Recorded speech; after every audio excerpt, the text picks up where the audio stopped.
Good morning, and thanks to everyone for joining us today. I'm Ricardo Arias.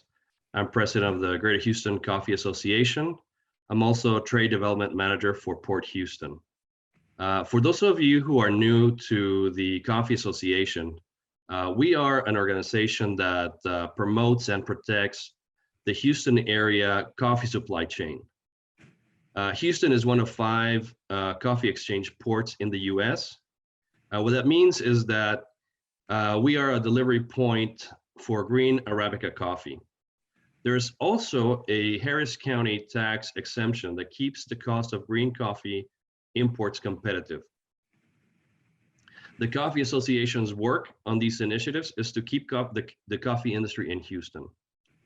Today, we're very pleased to host Robert Sakowitz as our speaker for part 1 of a 7-part webinar series detailing the coffee supply chain from farm to cup. Thank you to our webinar sponsor, Port Houston. Now, a few housekeeping notes before I introduce our speaker. First, this webinar is being recorded and it will be posted on our website. Second, everyone is joined in listen-only mode. So if you are on your computer or your smartphone app, you can ask questions using the Q&A feature. That should be located at the bottom of your screen.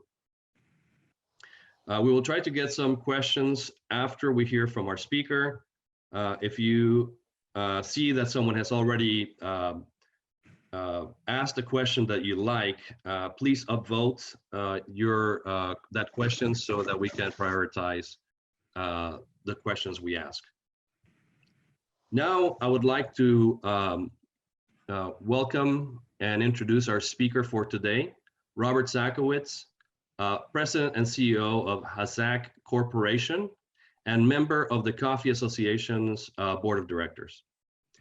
Robert Sakowitz founded HASAC Corporation and became an independent full-time marketing, strategic planning, and general business consultant in 1990.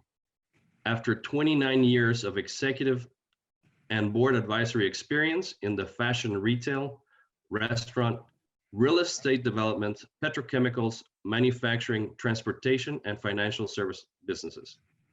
Robert is also chairman of Fresh Brew Group, which is a custom coffee roasting and vending operation in Houston. Welcome, Robert. Thank you for joining us. The floor is now yours. Thank you, sir, and thank everyone for being part of this morning. As you see by the title, it's from Arabica to Zinfandel, about Houston's global coffee and wine trade. And I immediately jump in for those of you who know more about this subject than I do, saying you're being subjected to a number of ideas, data, and generalizations for which the author makes no guarantee that every factoid applies to and for every possible circumstance, real or imagined, nor is this totally comprehensive in all aspects, because we're trying to touch on relationships between and similarities of wine and coffee trade. We'll be focusing mostly on coffee, but I want to show you the similarities. By way of background for sort of my bona fides in these 2 businesses, other than what you heard with my experience with the Fresh Brew Group. The other aspect is that many years ago, there was an organization, a group called Dolce Fredo, which Ricardo Weitz and I acquired and expanded. It was an espresso and gelateria, little coffee bar, delightful experience and one of my beginning starts. But the short history of wines in Houston, very quickly, is that Houston, for those of you who aren't native, was a what they call a beer and bourbon town.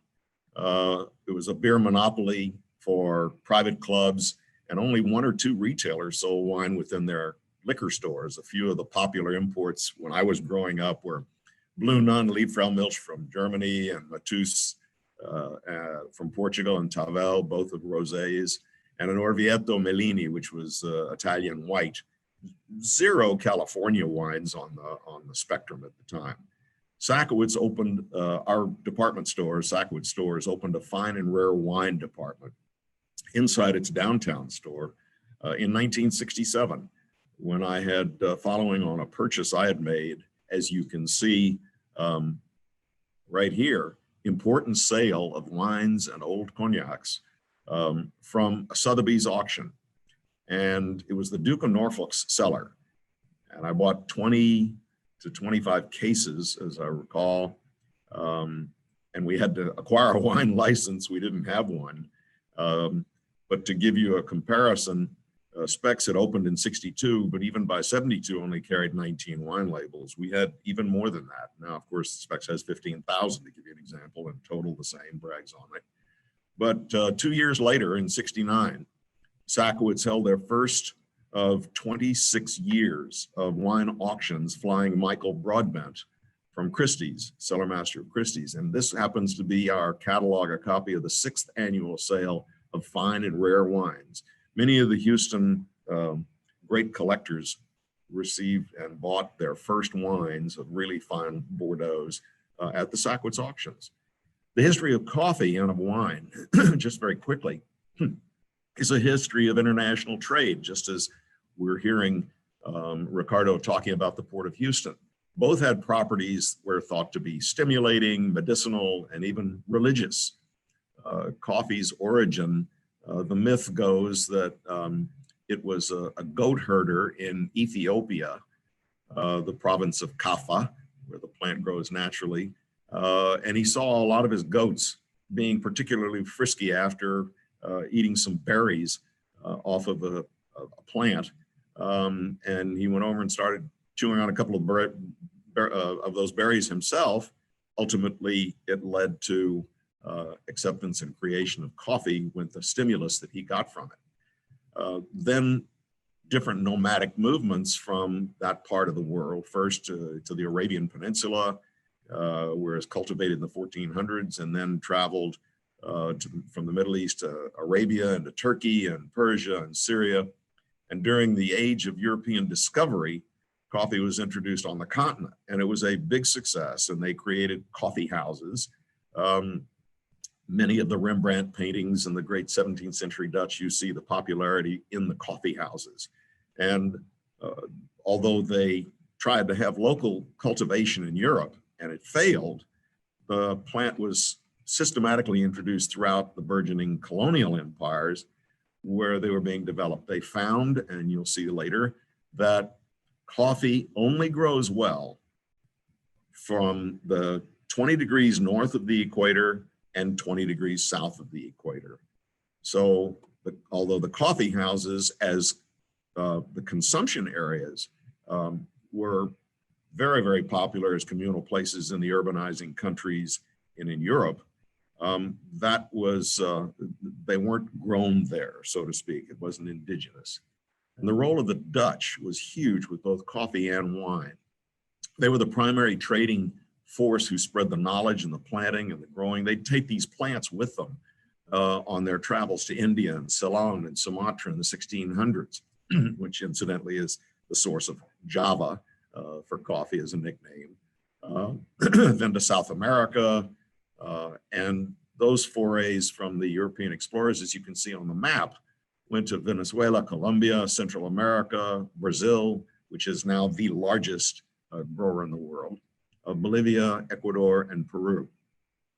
And it was also, incidentally, in the 17th century that the Dutch traders drained the swampy ground of the Medoc in France in order that it could be planted with the grapevines, because originally the French wines were Burgundian, and until Henry VIII married, and his bride, Eleanor of Aquitaine, was her dowry was Bordeaux. So for over 200 years, Bordeaux was part of England and therefore had to be, quote unquote, defended against the French. But Bordeaux then was mostly Malbec as the dominant grade. And then The Cabernet Sauvignon and Merlot came the basis of the Argentinian wine industry with Malbecs, but became extremely important when they drained the swamp, so to speak, literally in Bordeaux, and planted the Cabernet Sauvignon. And now we have the top wines from France, as well as the Burgundians there. But wine has its travels far earlier in the beginning. It started in China, and you see up here, China, Georgia, Iran, Greece, Armenia. The Iranian jars contain a little form of a retsina, which is a turpentine pitch resin to seal and preserve the wine, although it gave it a very acidic taste. The production spread to other sites in greater Iran and Macedonia, and wine was a precious treasure for conquerors and was used as tribute. In other words, you'd see these amphoras of wine that would be paid for taxes. The symbolism and sanctity also grew during that period. The Greeks worshiped Dionysus or Bacchus, and the Romans carried on the cult. Consumption of the ritual wine was part of the Jewish practice since early biblical times and was part of the Eucharist, commemorating Jesus' Last Supper, which of course was the Jewish Passover, and became more essential to the Christian church as time progressed. This speaks for itself. Every morning, everyone knows this phrase. But coffee basically is a brewed beverage that's slightly acidic, there's the pH factor, and can have a stimulating effect on humans because of its caffeine content. The coffee brew is prepared from a roasted seed, and you see those seeds there at the bottom with different sizes. They're called beans, and in their natural form, they're called green beans. It's a species of the evergreen shrub Coffea, and there are two major sources, major beans, Arabica, as is in the title here, and Robusto. Robusto is almost twice the caffeine content of Arabica. So it doesn't have anything to do with the roasting and the brewing from the point of view of specifically how much caffeine, except if you over roast, you literally have charcoal, and therefore the caffeine goes down as well. But Robusto is a little firmer and harsher. Arabica is preferred in the Western world, well, at least in the North American continent, because it's a little softer. Coffee's a tropical plant, as I told you, 20 degrees north and 20 degrees south, but goes through a whole series of different steps from the green. It has to be harvested, dried, hulled, polished, graded, sorted, and bagged for sale for export.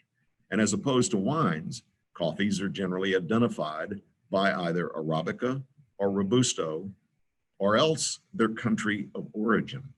So you'll see that it's from Guatemala, or you'll see that the blend is from, as in the last 20 years, they've seen much more of country of origin and become very, very precise in those locations.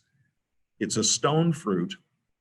We're in the depulping process, and you see what's called the cherry, which looks like a cherry to the left, or even an apple. But that is the natural form of the coffee bean. And there are two types to get to that green bean on the right-hand side. Either washed coffees that remove the cherry before the bean is left to dry, mostly from Latin America, and they tend to be smoother and fruitier with the washed bean. The unwashed coffees just have the cherries removed after it's dried out.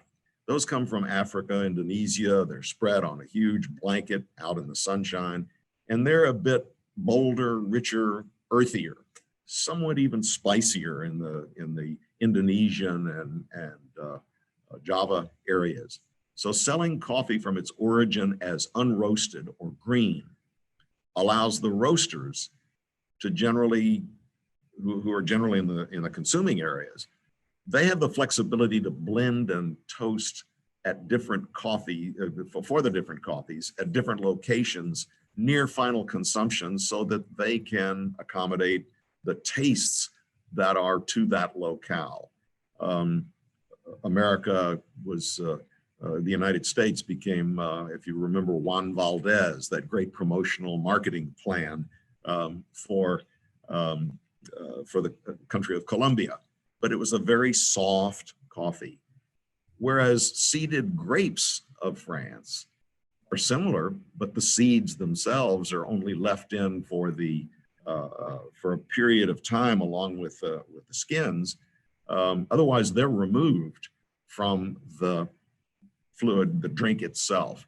And as opposed to the two different coffee beans, varieties of grapes in France alone. Look at the different grapes of red and white in both Bordeaux and Burgundy. So you're looking at substantially more varieties, and that's why the varietals have become so popular in specialization in the United States.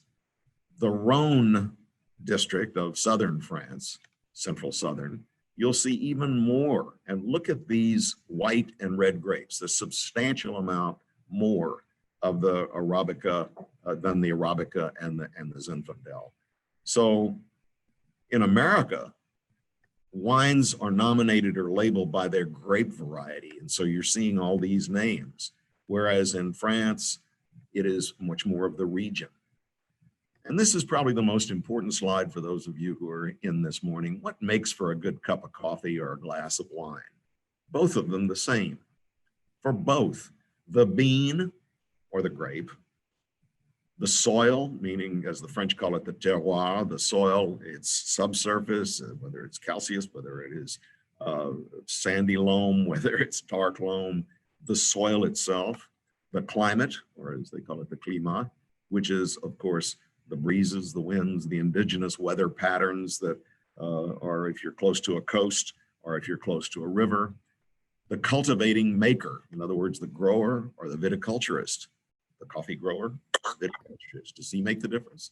The process, the roasting or the fermentation of the process in wine, the roaster himself or herself or the winemaker, the containers that they're put in, the vats, the bags, the barrels, do those make a difference? The marketer, how much marketing? As I mentioned, Juan Valdez is a perfect example. The brewer or the barista or the sommelier that you're asking about your wines, or even the company that you're keeping. I'll never forget a wonderful French joke where the man says, I don't remember the time, I don't remember the place, I don't remember her name, but the wine was Chambertin. Well, the company you're keeping makes a lot of difference. And so what makes for the good cup of coffee or a glass of wine? All of those above can make variations in the taste and in the enjoyment of your cup of coffee or your glass of wine. But how do we taste? We actually physically employ 5 different tastes for both coffee and wine. After the first quote unquote taste, which is sight in a way, you look at the color and the clarity and the intensity, both in coffee as well as in the wines. The second is olfactory, the nosing for the aromas, and you see the people going down under the bowl almost of the glass to get how far and how many esters and ethers are in effect, because the chemical change is what's at work here in both liquids, in both wine and in coffee. The next 3 are in the mouth. The taste receptors of the tongue are on the buds of the papillae, and the molecules interact with saliva secretions that are natural in your mouth. So the front of the tongue, literally here, right here, is the secretions exclude from the lower lip, which measure the sugars. And then from the bottom of the tongue, underneath, for saline.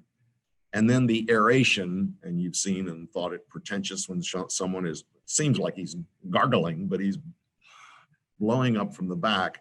That aerates the wines and the coffee to get a final sense of balance and tastes, because in complexities of wine and coffee, in really good cups of coffee, you'll get a complexity and a change during those different tastes. For the technical folks who want to read at the bottom, for the engineers, read quickly and you will have a definition that is much more complex about what I've been talking about. But the art of the aroma, the perception in coffee, look at the various charts. There's caramelly, nutty, chocolatey, roasted almonds. You hear people making references all the time to, oh, this has overtones of the vanilla and fresh butter, and you'll hear people doing that. Well, it's to help to identify and differentiate between those products, between those wines and those different coffees. And those terms are used for both. So this art of aroma and the perceptions, dry distillation, spicy or resinous, currant-like you'll hear, paralytic, where you have a sort of a roasted coffee taste even in wine, tobacco, when something has been sitting for a while as a red wine, you'll see that and sense and taste a little bit of that, what they call tabac. And then enzymatic, so you get fruity or flowery or herbal. If it's too herbal, needless to say, in both a wine or in a coffee, you get an unpleasant taste. So it depends upon the little nuances of each of those. And of course, there are taints, which is where we're talking about it getting bad, where smoke or cooked beef or, ricey or straw. Frequently, I've said something has in wine, when I taste it, I'll say it's cardboardy, or the same in coffees. And it's that straw kind of feeling. Rubber, I famously was at a tasting of a vertical tasting in the 70s with Michael Broadbent and the Baron Rothschild about his Lafite Rothschilds, and was asked to make a comment and lead the flight. And I said, well, I'll start with the most unattractive, which is the 1933, which is slightly reminiscent of burnt rubber. And of course, Michael Broadbent said, burnt rubber, Robert. But they all agreed it had that kind of a phenolic taste and was very unpleasant. And the Baron actually said 4 years later, they changed the master of the shade, the winemaker. This is kind of a sunburst that is overpowering for many of you to look at it and take it all in. This Coffee Taster's Flavor Wheel is almost the same for wine and for coffee. You'll find a similar wheel just like this for all wine organizations, as you see on here: green, vegetative, floral, sweet, nutty cocoa, spices, roasted, fruity, similar to the chart I was showing you before that was much more visual. But this is a chart that shows where the relationships can interplay with one another. 4 of the components in wine, each grape varietal adds a different character to the wine. Those characteristics are shaped by the main components that are provided by 4 things, which I'll get to. But I can actually taste when there's more of a specific grape, like a Petit Verdot or a Cabernet Franc, which is a harder, harsher grape than the Merlot or the Malbec. So the fruit itself, the grapes, are incredibly complex fruits, offering a myriad of flavors, aromas, and character, which especially offer Bordeaux wine its personality. The tannins, of course, you hear people talking about, oh, it's overly tannic, overly acidic, tannic acid. Much of their ability to age, however, comes from these tannins. And if you don't have enough tannin, it becomes kind of flabby and flat. So it comes from the seeds and the stems and the skins as they're pushed into the égrapilloir, the crusher, and are left together for X period of time based on the winemaker, and then put into age into oak barrels. They give the wine the structure, they act as a preservative, and when they're ripe, they shape and define the wine with its textures and its sensations on the palate. Acidity is the third. It allows the wine to feel fresh, as I said before. Otherwise, it becomes flabby, which is sort of softy, sweet, similar to syrup. Too much acidity in the wine tastes and feels too sharp or too bright. And a lot of, I find many women are better judges of that acidity than a lot of men. They taste that very quickly. Some wines offer high acidic profiles than others. Wines grown in warmer climates are naturally lower in acidity because of the sunshine and the fruit that's planted in the cooler climates. And the fourth component is the alcoholic content that's left there.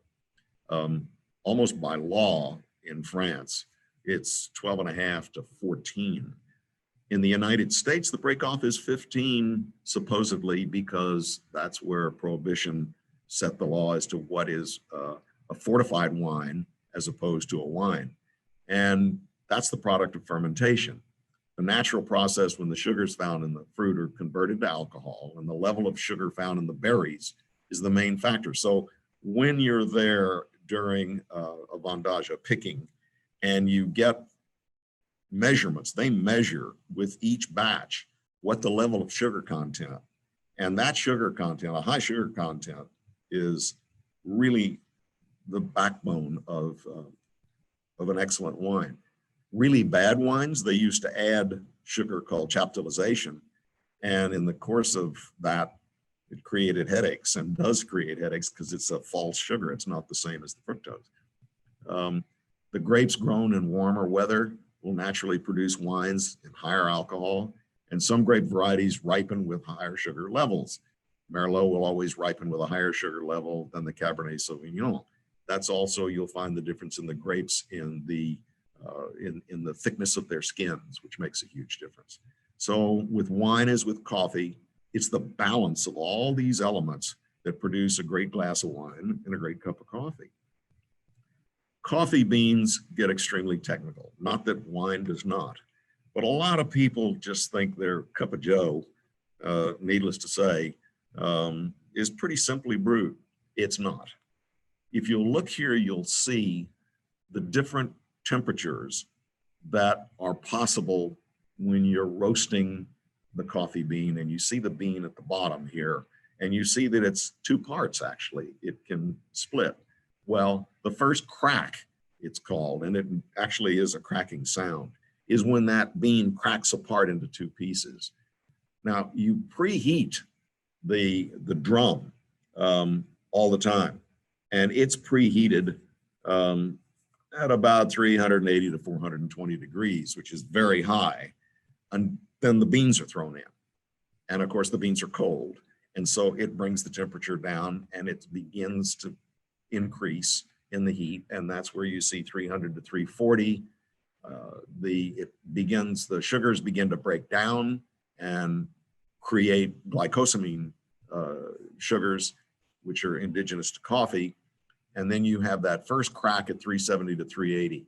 So the water molecules break free, they vaporize, the beans swell by double, and the hulls fall away. That's in a lighter roast of 370 to 380. People talk about lighter roast, medium roast, darker roast. Medium roast is the 420 to 440. Pyrolysis means that the bean creates its own heat now, and it's beginning to decompose. And if you if you keep it in there and go to the second crack, then you get the darkest color, you get a very dark roast, you end up getting charcoal just as anything else that you eventually burn. And of course, that charcoaly taste, it's gone too far. So here's the sweet spot: 16 degrees, 17 degrees, 18 and 19 degrees. And you see the intensity and you see the roast rate. Well, that intensity is the intensity of taste. And this is heat at the bottom that you're looking at. And so it's 16 degrees every minute, 17, 18, 19, and you keep it in there and look at the difference as to what happens. The higher you heat it and for longer, the bitterness increases and the acidity drops off, as does the arches of both aroma and body. So they hit their perfect spots between the 16 to 19 degrees, and then you start cooling it down, needless to say, as opposed to making it too harsh. Now, the Europeans really prefer a little bit darker roast. So they keep it in a little longer, and that's why you get a much stronger and slightly more burnt taste. It really is more burnt. It's accurate.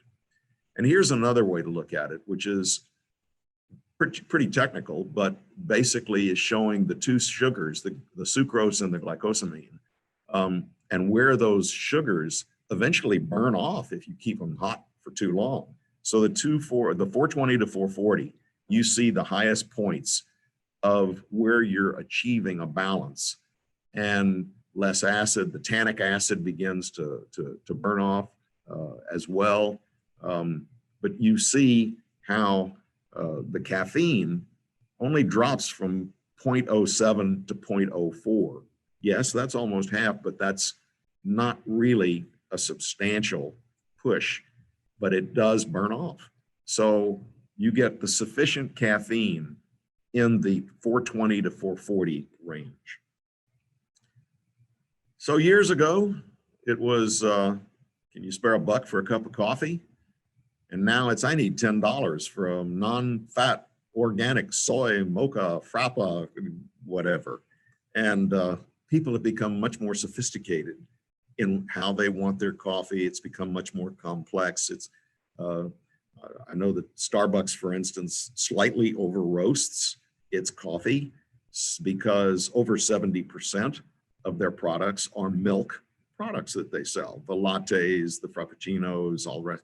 So they want to make sure they get a strong enough coffee in there and are really putting it strong enough so that when they add the milk, you're still getting a cup of coffee. How do we get our coffee?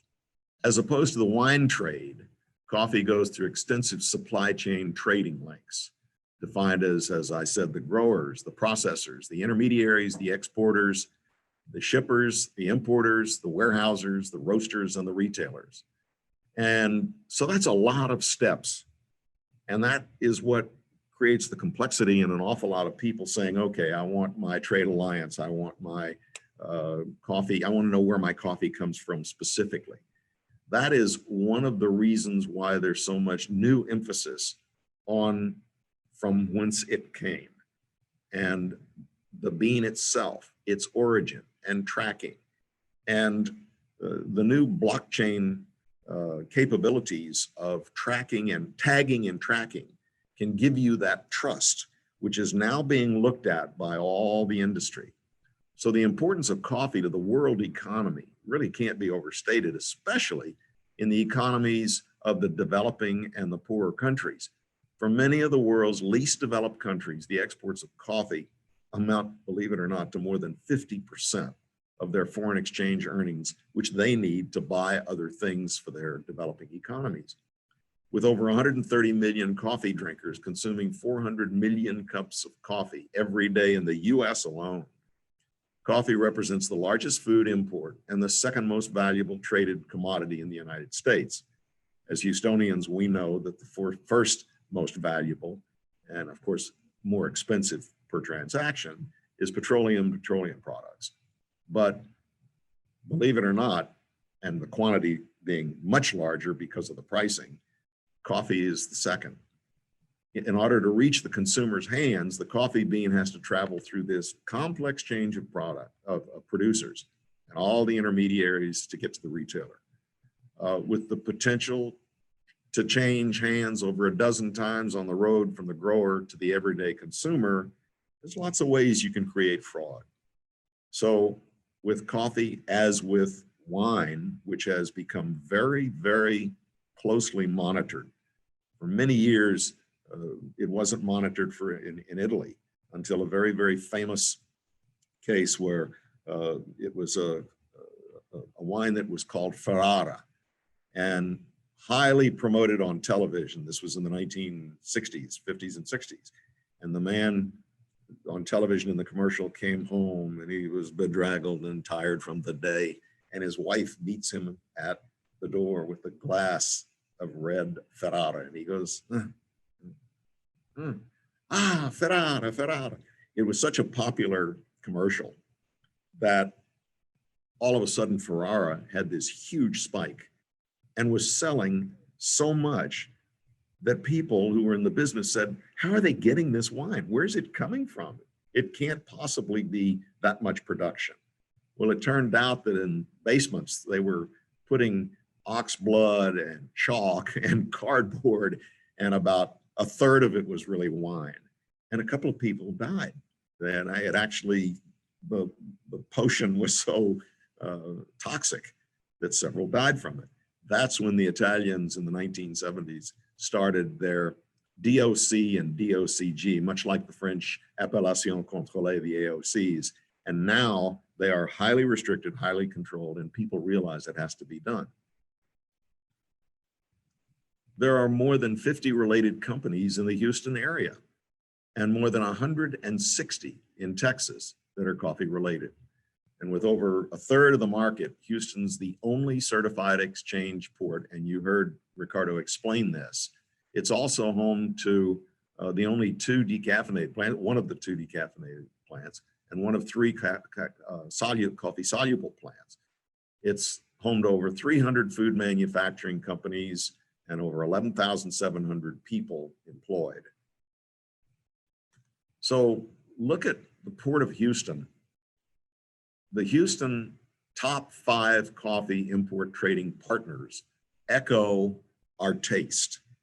Brazil's, Colombians, Vietnamese, Honduran, and Mexico are the top 5. Well, the countries of origin. There are many more, but I didn't put them on here because it drops off substantially. But the centrals, Honduras, Guatemala's, they're softer. Colombia is, as I said, quite a soft flavor and taste. Brazil has incredibly strong aroma. So it's a great blender. Very few people very few coffee makers, roasters, put out a product that's 100% Brazil because it is so bold and so harsh. So it's usually a very, very good blender. And much like the Rhone wines, you saw all of those different lists of wines, all of the different grapes. Well, much the same as you see that with wines in blending, you see that in coffees instead of single origin. Yes, a lot of people have said, what's the best coffee in the world? Is it the Jamaican Blue Mountain or is it Hawaiian Kona? Single bean is kind of in that degree, kind of a bit like 100% Cabernet Sauvignon or 100% Merlot or 100% Malbec. People have found, many of the winemakers and coffee roasters have found that blends just a little bit of this. Sometimes it's only 3%, sometimes it's 5%, but it makes a difference in the flavor and the taste and the complexity of the balance all the way through. Vietnam, it's interesting to look at it there. Vietnam and Colombia go back as far as the largest in the world, not just the Port of Houston, but Brazil's the #1 producer. Today, Vietnam's the #2 producer. It's amazing, the number, the quantity, and they have started Arabica as opposed to originally, it was almost totally Robusta, and now it's Arabica as well. So you see the Brazil content there because it is so much a part of the blending process. The wine trade's even more complicated, only because it's still based on a post-prohibition law and the religious mores behind it and morals and ethics, even more so in Texas where the state was dry, no hard liquor, no spirits higher than 15% alcohol content. That's where that 15% break-off comes. That's why when California, you'll see much higher alcohol content for the most part. You'll see it not just the 12.5 and 13, it goes to 15.5. And generally they're fudging, it's probably 16.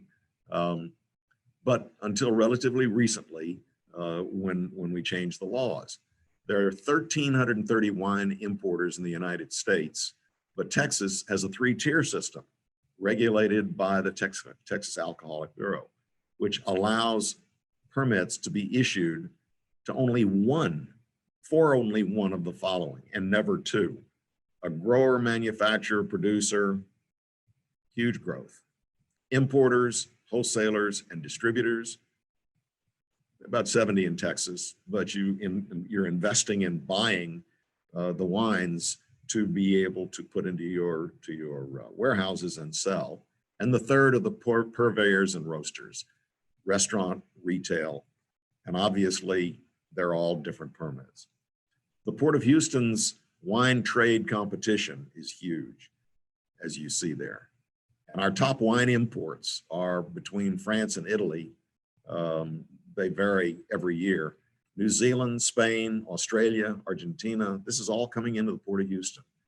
And you see that Houston actually is sixth, but if you put Long Island and Los Angeles together, it's instead of 1, 2, 3, 4, fifth, it'd actually be a deeper fifth. So wine and coffee today are both subject to intense consumer focus internationally, especially in the US. It's do it yourself. And I have my own private stock of wine. I invest in my own vineyard, and it has become much more popular with computer-built technology creation and Google knowledge in both beverages. Everyone becomes an expert and becomes very knowledgeable. When people say you're a real expert, Robert, I say, no, I'm not. I'm a student, because every year there's a new crop and every year something goes bad. So even though they're these garagistes, as they call them, winemakers or coffee makers, it's not your traditional cup of joe. And you say that there's a special, I mean, here's this mystique of both the baristas and the sommeliers are increasingly diminished by a more informed and curious consuming public, and that's all of you, thank goodness. And so the image and the mystique goes away. So additional final thoughts for both industries about tomorrow.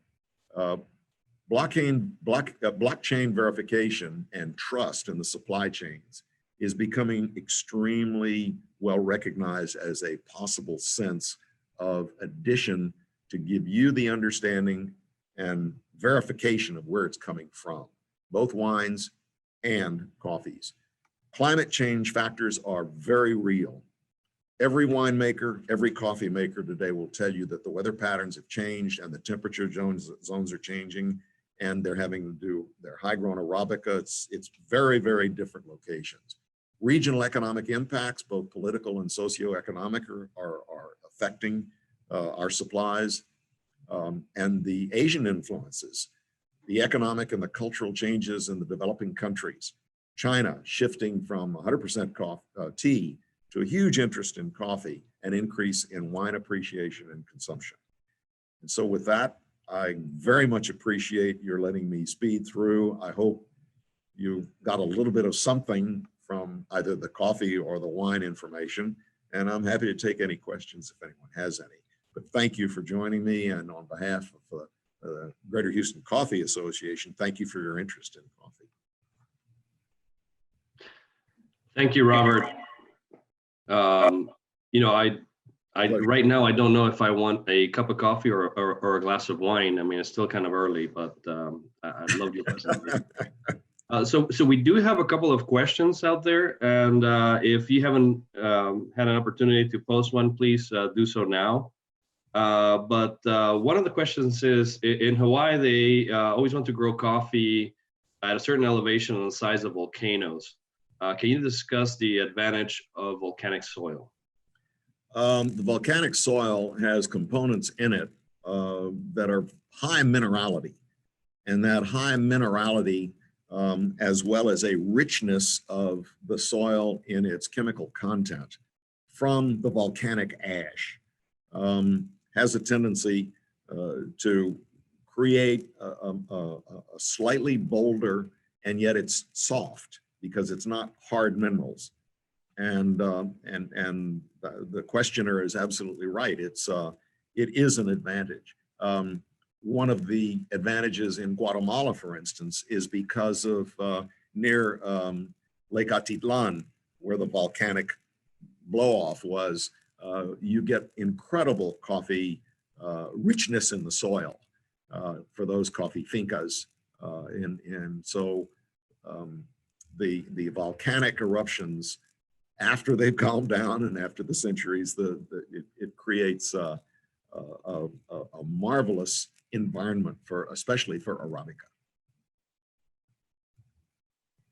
Thank you. We do have a couple more questions. One of them is espresso just concentrated coffee? Espresso is, the answer to that is yes and no. There are some beans that are more adaptable to espresso. Brazilians, because of their heavy focus of Robusto, are higher in caffeine. But the questioner brings up the very good point, which I could go for hours on, which is the size of the grind. The size of the grind makes for a huge difference because of the concentration, how saturated that coffee becomes. The smaller the grind, the more surface is actually attacked by the hot water and therefore, or the steam, and therefore you get much richer and stronger. So the espresso, it's not so much the beans as it is the grind, and those grinds size vary with different calculations for your machine. If you have one of those little things where you press down and you're grinding and you want espresso, you just keep it pressed down and you will have a very bold, strong cup of coffee. Perfect. And our last question, it says, hello, Robert. Any comments on the differences of aging effects in wine and coffee? Yes.